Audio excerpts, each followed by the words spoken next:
What's up, y'all? My name is Bert Getting Bites. I'm a multi-species angler from the Midwest region, and welcome to my YouTube channel.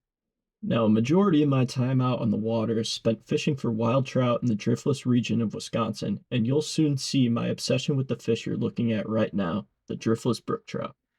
But beyond the streams, you can also find me fishing for Lake Michigan trophies, bottom rigging for catfish, and lastly, bass fishing at my local lakes and ponds.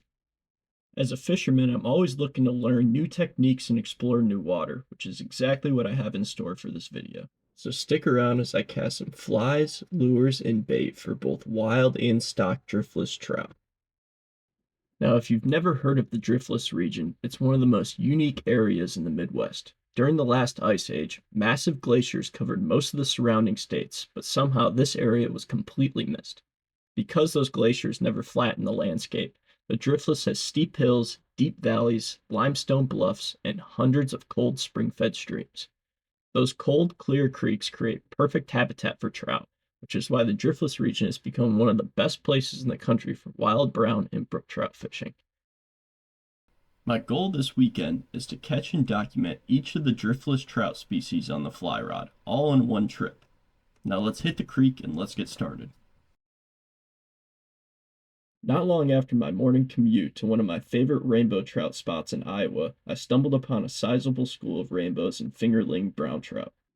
In this crystal clear water, they were easily spooked, but it didn't take me too long to set the hook on a few stalkers with a trout magnet. Some of these fish have definitely seen better days. It's always great to get a skunk off the board right away.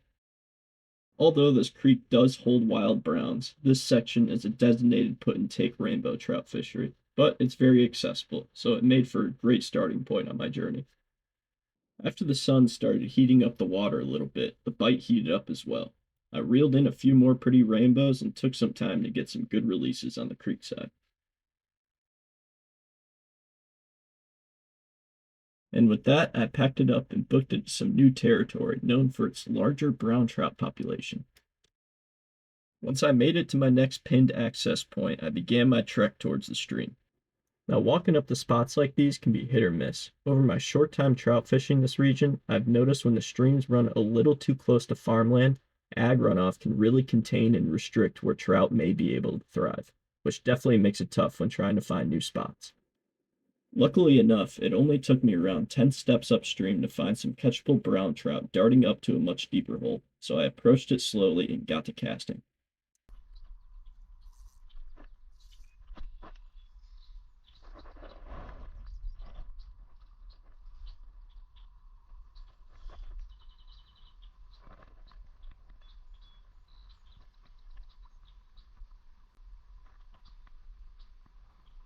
After a couple of casts and getting a feel for the depth, I opted to let the slow-moving current drift my squirmy fly without any interference.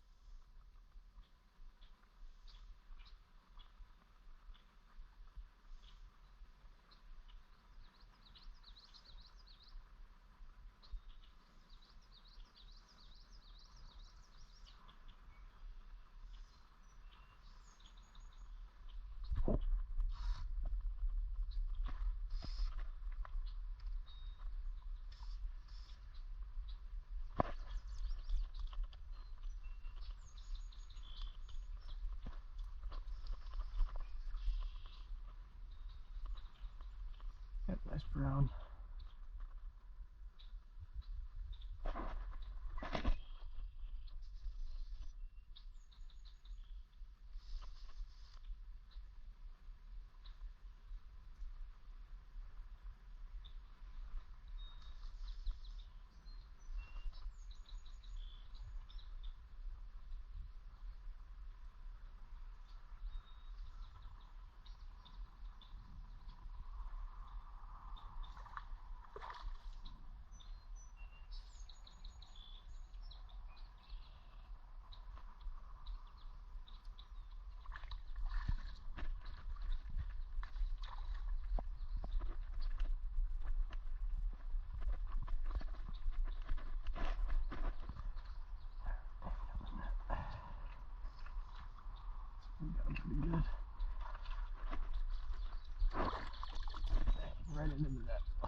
That's a PB for sure.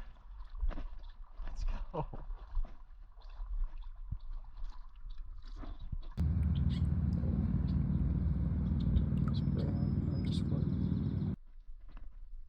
Squirmy. Saved my day.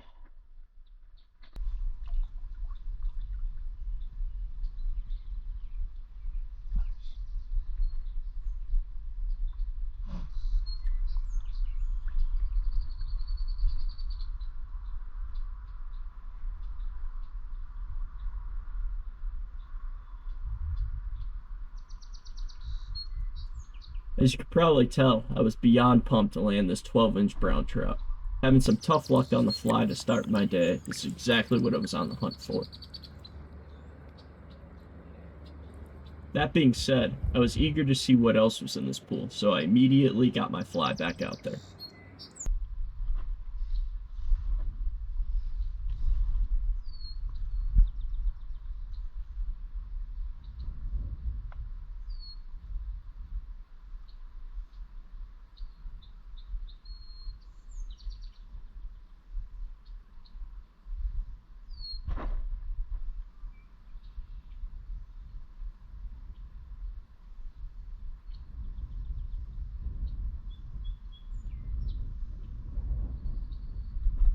There's another one. We're in the end.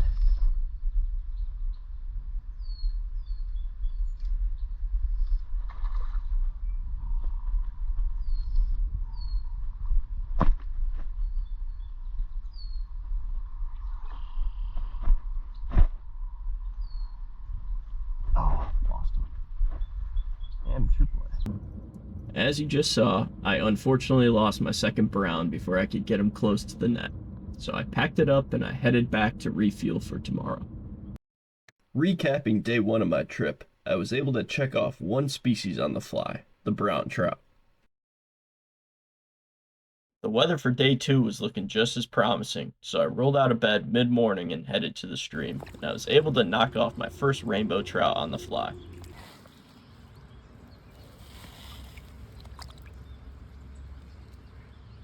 And just like that, goal number 2 out of 3 was complete.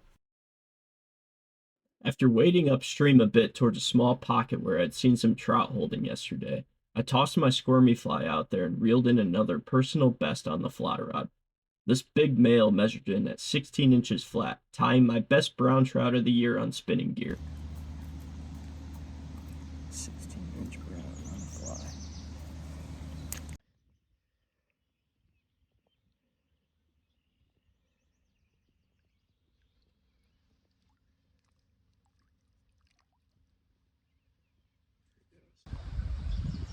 After giving this guy a proper release, I took in the moment, praised the creek for my fortune, and headed out to check off the final species on my list, the brook trout. Unfortunately, I couldn't access any fishable spots with the summer brush, so I decided to postpone my brook adventures and head back to the rainbow stream for some good old live bait fishing. Successful as always, I hooked into this pretty brown on my first cast. I thought I should release him into some deeper water, but it looks like he thought it was deep enough. Moving upstream, I found some more action with the nightcrawler.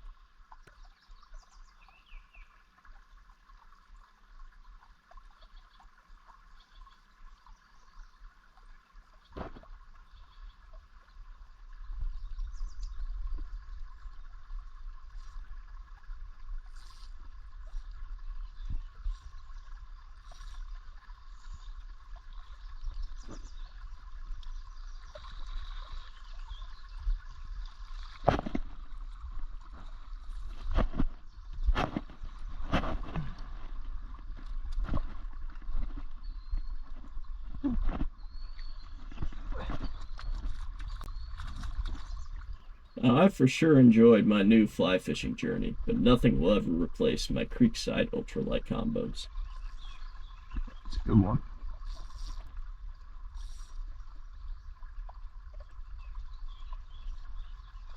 Ooh.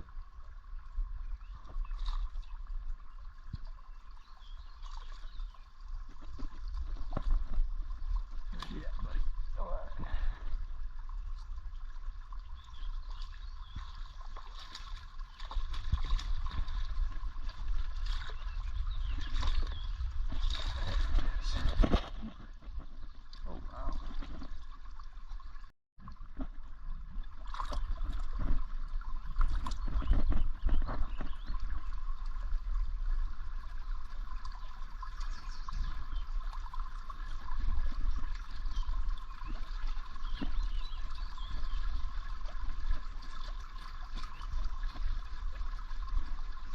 I released this guy, caught a few more, and prepared to check off the final species on the fly rod for my trip.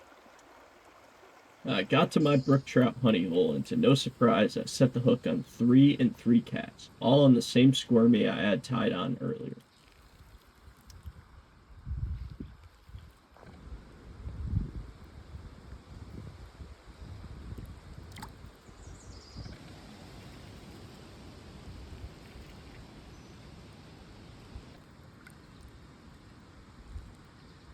Of course, the multicolored spots on a brook trout always catch the eye, but my personal favorite is the green leopard print you often find on male brook trout. After this pool had seemed to have figured out my flies, it was time to have some fun and bring out the trout magnet again. As far as spinning gear goes, I like using a 5-foot ultralight with extra fast action on the streams. What I'm using here is a Fenwick HMG Trout and Panfish series. Although a longer blank helps with hook sets, I like the 5-footers for versatility when hiking and wading.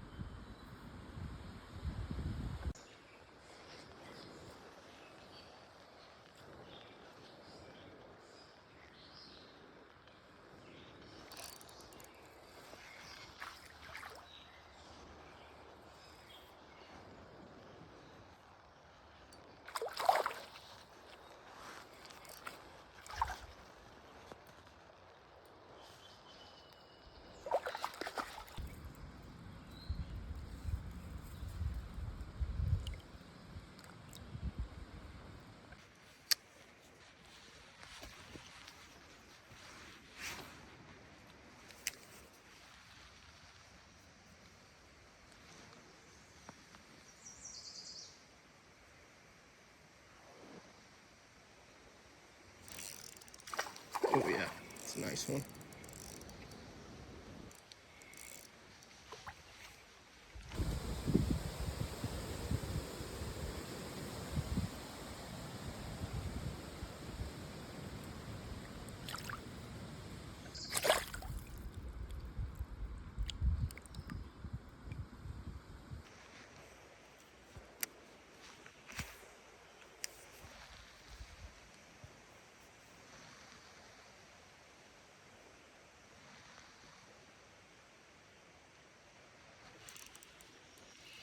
There's another.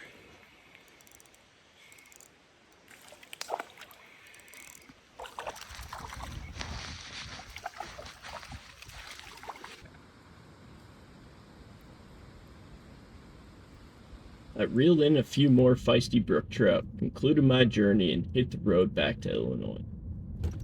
With my 2.5-day adventure coming to a close, I was able to catch and document all 3 driftless trout on the fly rod, as well as notch a new personal best, a 16-inch brown trout. Thanks for joining me on this session of Chasing Driftless Trout. Leave a like and subscribe for more, and I'll see you next bite.